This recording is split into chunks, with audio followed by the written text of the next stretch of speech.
নয়ন হতে বদন বদন হতে কণ্ঠ হতে হৃদয়ে হৃদয় হতে নাভিতে নাভি হতে মুক্তে গুরু হতে চরণে আর চরণ হতে ধরণী ধরণী হতে ভেসে যায়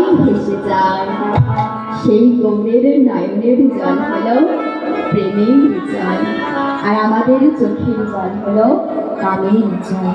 প্রেমের জল হয় মিষ্টি আর কামের জল কি নোনতা। তাই যদি গৌরাঙ্গ না হইতো তাহলে আমরা কি করতাম? কি বলছেন?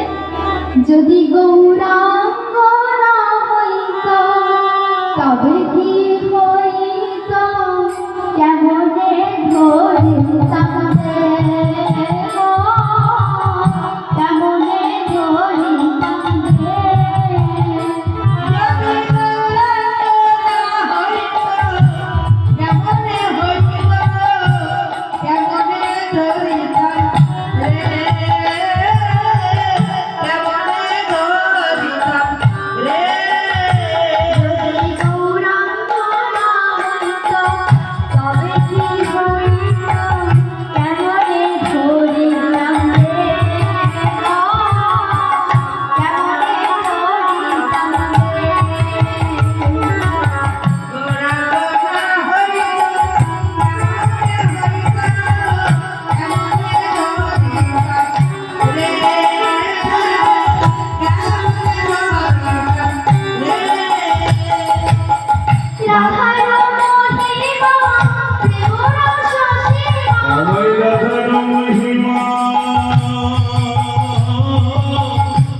জগতে